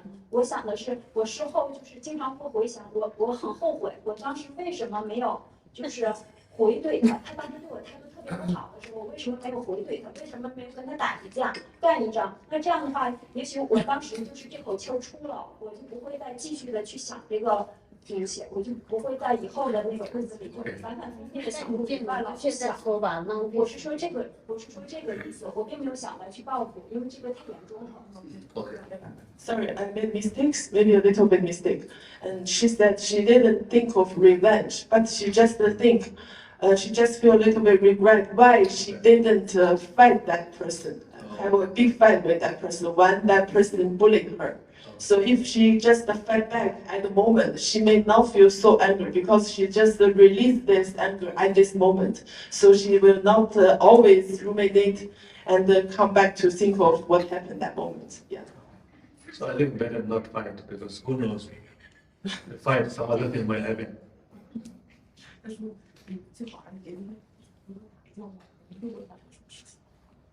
Because maybe physical damage will happen. Maybe you fight. Anything can happen, we don't know. So now, at least physically healthy. Fight means sometimes physically injured. Or another kind of fight, the Kung Fu fight. Maybe just verbally, yeah, verbally fight back, not physically fight back. Okay. So wait for next chance. No chance. This guy is gone. No, you know him. You know or you don't know? She knew that. And then go and shout to the person. It's okay to shout? Yeah. Why not?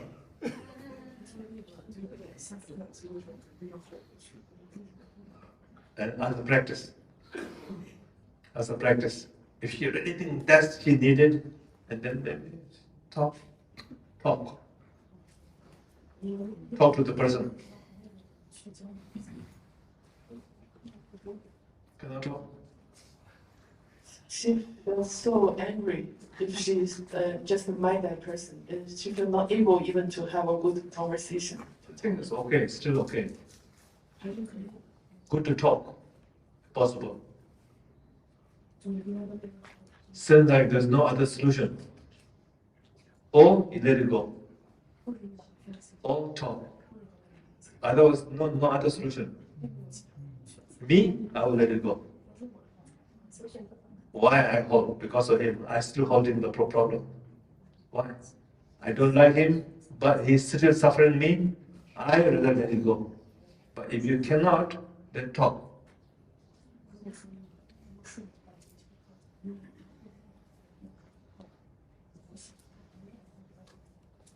If you get angry to the person, the best way is you let it go, then you win.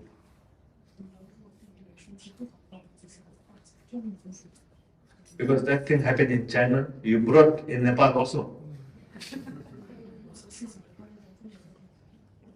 So what's the point? You let it go, if you can.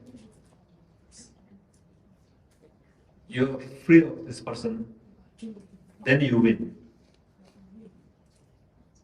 But if that you cannot do at all, then talk. Talk, maybe slowly.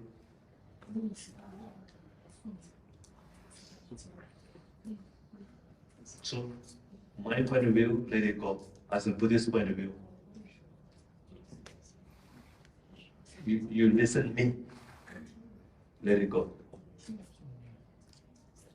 And I will be happy. At least you made one person happy.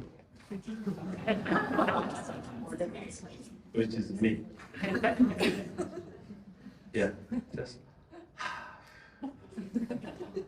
give it to me.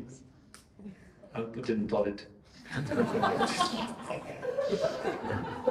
And buck my liver.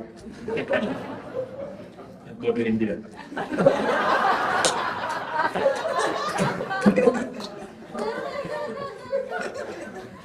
From China to Nepal and India.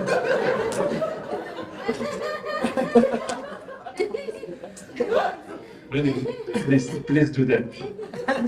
Don't hold on. Really. I'm happy, Buddha happy. Smile. And stay with a smile. Then you win.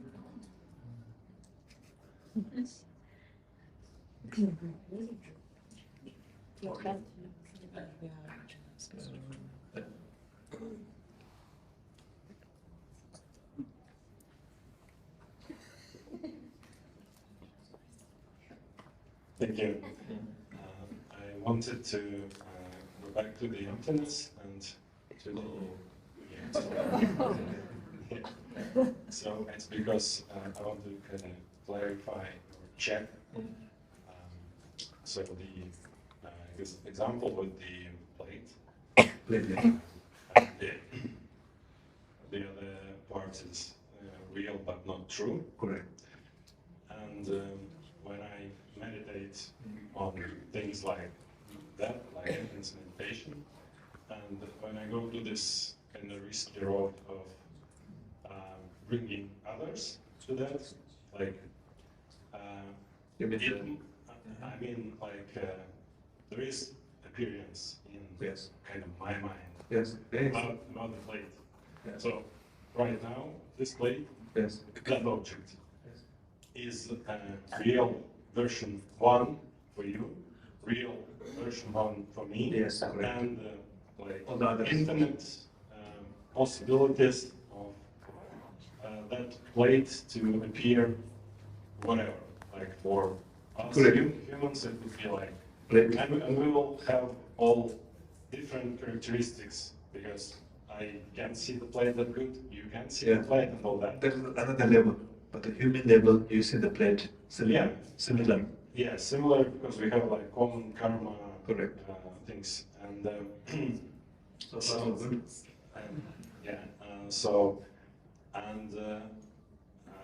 and this part is not talked. Like I bumped that when I meditated. I was like, okay, plate or whatever, appearances and emptiness, all that. But then when I brought the fact that I share this reality with others, and we all have different versions of same things. Yeah. We got into invested some. Huh? We invested some plate. We have a share market. Yeah, but problem arises when you think that this is a beautiful plate. I think it's an ugly plate. That is private. Private. Private commentary based on common plate. Yeah. I mean, the kind of thing is like, am I going in the wrong direction when I bring not all the these two things, like real but not true, but also the infinite variety of appearances that occur in everybody else? Or is it kind of like overloading my consciousness, and I shouldn't do that? I should just trust in the fact that. Okay, so good question. This plate is standard for human dreamers. Human dreamers. Dreamers? Dreamers. Because we bought Dow Jones. Share market. Dow Jones? Stock market called Dow Jones. So commonly we all bought same karma. We are sharing same phenomena. It's not only your phenomena, it's not only my phenomena. We all has each consciousness. Each consciousness has a shared group karma, which is classified 6 class of sentient beings. And we are the human. So it's dream-like, but not a dream. So last night I dreamt big elephant, very big one, 1,000 kilo, came to my bedroom while I'm sleeping. So that is my version only. You didn't see it. So that is my dream. But this is not only my dream, our dream. We dream together. So, but I can get out of this dream. I have to sell when the right time of Dow Jones, where is the highest point. I will sell it. So I'm out of Dow Jones, but the Dow Jones is for the other investors. So I can go out of this common dream, but dream still remains with the plate, everything. You understand? Yeah. So, but one day everybody saw Dow Jones, then what happened? It's still this Dow Jones? Or Bitcoin? Cryptocurrency? So no. One day every perceiver finish. The cup is still like this? Or no? No. How do we know? We don't know. But as long as there's a dreamer, investor, we have this cup. And this cup is not only my dream. So I have a responsibility of this one. And because this is a common phenomena, I cannot destroy. Last night dream, elephant I can cut. I can kill that elephant. No karma. Because it was purely my dream. Nothing to do with anyone.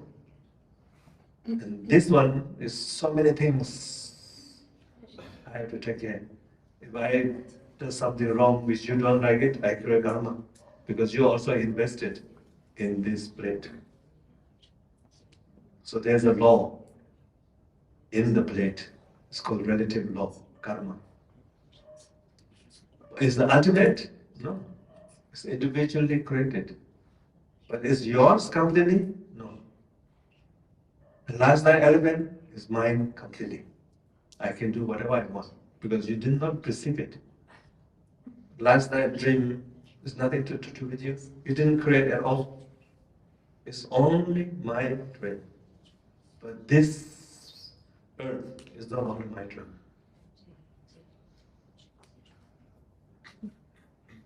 It's our dream. So we have responsibility. So my wish that you will stay at the highest point and free from samsara. And you will have other dream, the Manakaya dream. And the Sambodhakaya come to the earth, other investors, and trying to tell them, okay, now is the highest point. Sell it. Next week we'll go down. Because American president is changing.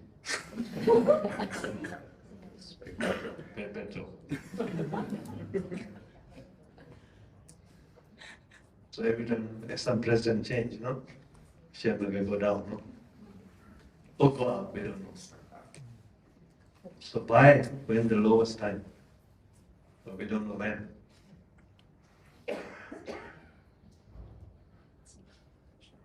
Is that clear your question? Yeah, and a little of a follow-up, like resting in that, resting in this, not when you sell, but sort of around the fact when you're selling the index, the market. So this kind of points me to the more deeper understanding of the compassion.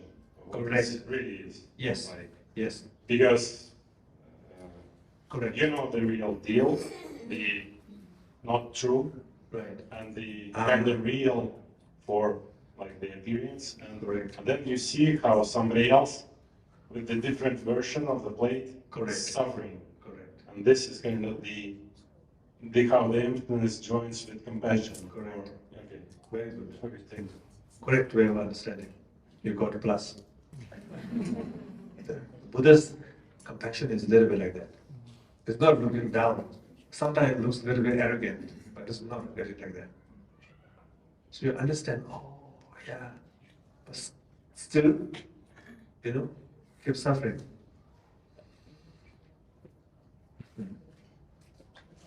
Yeah, Bodhisattva, Buddha, they have this feeling. Very strong.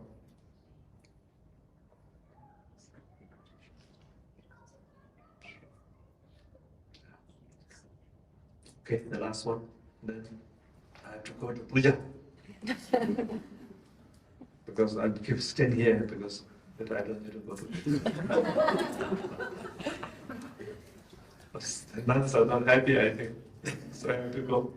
Rinpoche, I feel really very impressive about the way your compassion to everybody and the humor is so nice experience listening.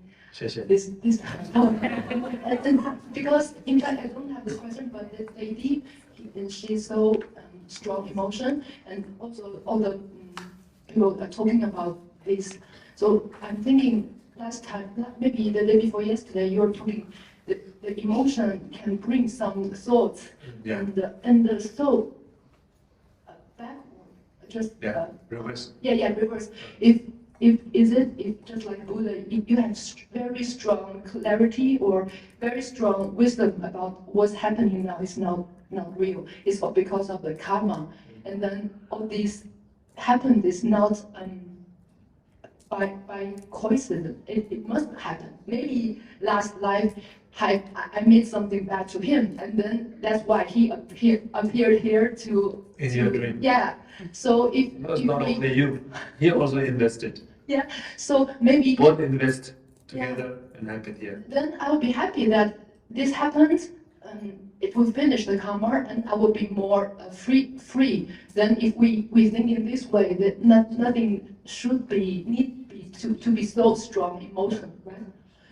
Then the strong emotion is not necessary. The compassion to the people is necessary, but just like the hate or all this will disappear. Yeah. So it also can lead our emotion will change. Is that supposed to be? But sometimes road is blocked. Yes. Road is blocked. Huh? Always forgot.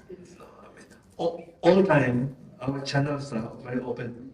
You go to the mountain people, they're very open. But the city people think too much.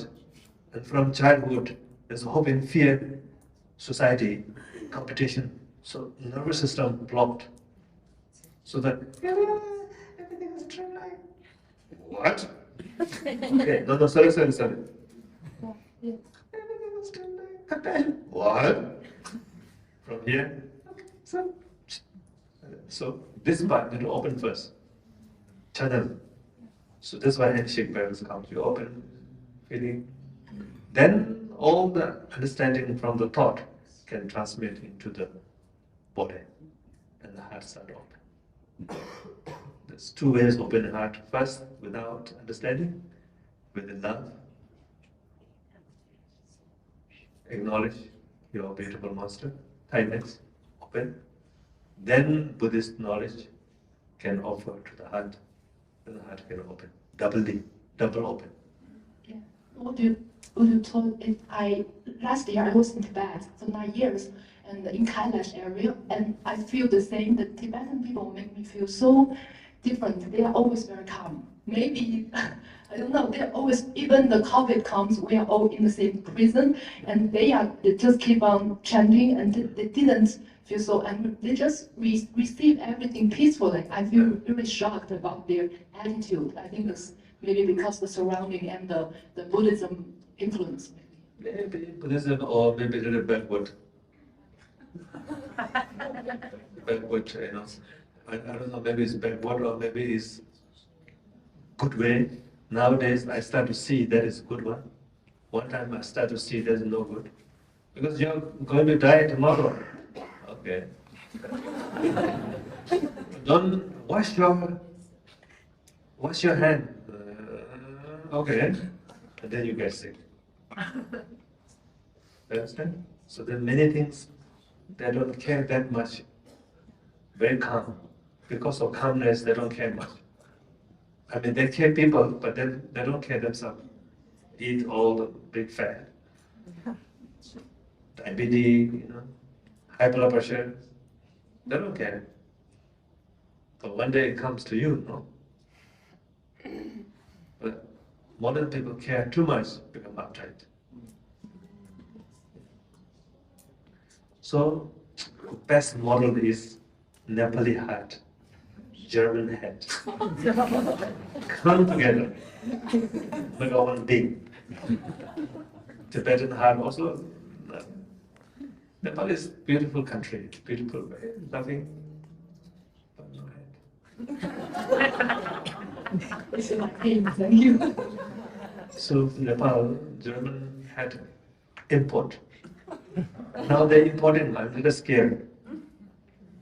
Some they are very rigid already. Rinpoche, you are late, please. I can be late here, 5 minutes, 2 minutes. But in Taiwan, 1 minute late, they shows their face.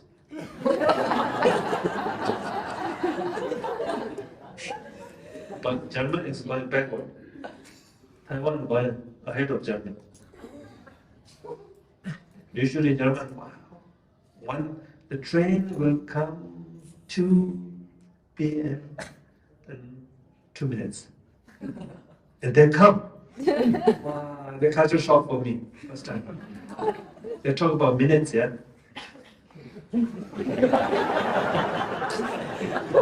India, we talk about hours. And actually it works. They come like 2 minutes, and then 3 minutes, one come, exactly come. I wonder.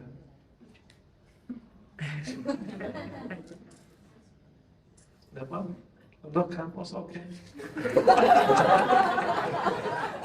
Because there's no coming and going. Already, I think it's very important, the balance. Preserve Nepali innocent, beautiful heart, loving heart. And the cognitive understanding, punctual, yes means yes, nish means nish, right means right, 5 means 5, maybe 2. Maybe 5, maybe 4. No, the number is 5 means 5, 2 means 2. No, maybe that.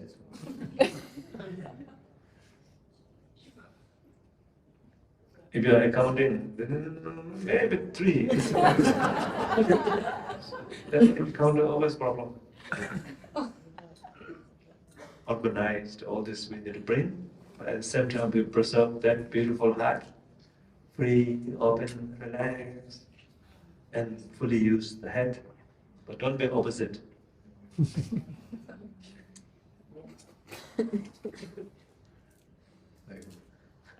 I call it's not a country. I call child heart, grown up head. Not grown up head, child. No, sorry. Child head, grown up heart. So I think we lost that beautiful, innocent happiness because the world is pushing so much on that. I see many of my China friends, they're pushing so hard on their children. Right after school, they go tuition, and children become like that. Very smart, talent, but ruin the feeling. Completely like screwed up. So one day you grow up, you can be very talented, but the being not happy, lost essence of love. Nepal, we are not worried about that. Another decade is fine. Too much essence of love.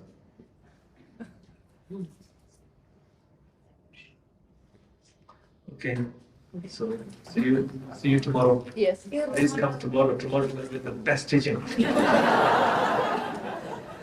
You're joking. Tomorrow is that day.